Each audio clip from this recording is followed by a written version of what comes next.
다 같이 기도하시겠습니다. 하나님, 오늘 제가 무엇을 가장 중요하게 생각하며 살아야 하는지 깨닫게 해주세요. 여러 가지 하고 싶은 일들 속에서도 하나님을 가장 먼저 생각하는 어린이가 되게 해주세요. 예수님의 이름으로 기도합니다. 아멘. 여러분 안녕하세요. 여러분은 아침에 일어났는데 오늘 꼭 해야 할 일이 5가지나 있다면 어떻게 할 건가요? 숙제도 해야 하고, 친구와 놀아야 하고, 좋아하는 만화도 보고 싶고, 방도 정리해야 하고, 가족과 약속한 일도 해야 해요.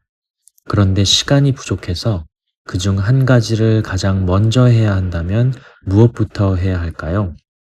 이럴 때 우리는 무엇이 더 중요한지를 생각하고 순서를 정해야 해요. 오늘 말씀에서 바울은 고린도 교회 사람들에게 우리 삶에서 무엇을 가장 중요하게 생각해야 하는지 이야기했어요. 당시 사람들은 앞으로 어려운 일이 생길 수 있다고 걱정하고 있었어요.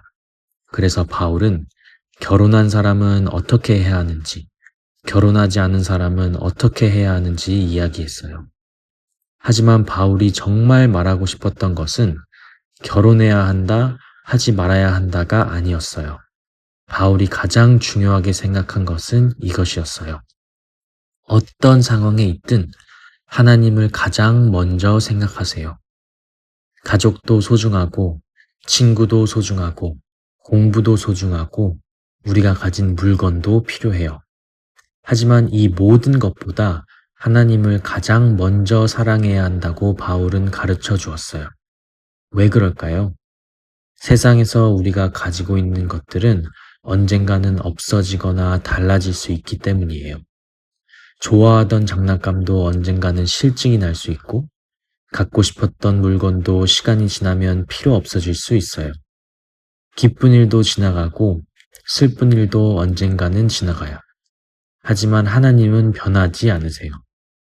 언제나 우리를 사랑하시고, 우리와 함께 하세요. 그래서 하나님을 첫 번째 자리에 두면 다른 것들도 바르게 사랑할 수 있어요. 하나님을 사랑하기 때문에 가족을 더 사랑하고, 하나님을 사랑하기 때문에 친구를 더 친절하게 대하고, 하나님을 사랑하기 때문에 공부도 성실하게 할 수 있는 거예요. 바울은 이것을 흐트러짐 없이 주를 섬기는 것이라고 이야기했어요. 마음이 이것저것에 끌려다니지 않고 나는 하나님을 가장 먼저 생각할 거야 하고 중심을 정하는 것이에요. 그럼 말씀을 기억하며 오늘은 이렇게 해볼까요? 하루를 시작할 때 가장 먼저 하나님께 1분을 드려보세요. 휴대폰이나 장난감을 먼저 찾기 전에 짧게 기도해 보세요. 하나님, 오늘도 하나님을 가장 먼저 생각하게 해주세요. 그리고 하루 동안 선택해야 하는 일이 생기면 이렇게 물어보세요. 하나님께서는 어떤 선택을 기뻐하실까? 놀고 싶지만 먼저 해야 할 일이 있다면 해야 할 일을 먼저 하고, 내가 원하는 것과 부모님의 말씀이 다를 때는 바른 것이 무엇인지 생각해보고, 친구들과 함께 있을 때도 하나님께서 기뻐하실 행동을 선택해보세요. 하나님을 첫 번째 자리에 둔다는 것은 하루 종일 교회에 있어야 한다는 뜻이 아니에요. 내가 어디에 있든 무엇을 하든 하나님의 마음을 먼저 생각하는 것이에요.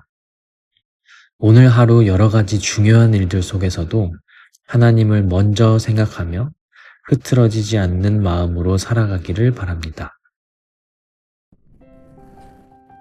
지금 이 시간은 오늘 들은 말씀을 마음에 새기며 가족들과 함께 느낀 점을 나누고 기도하는 시간을 가져보아요.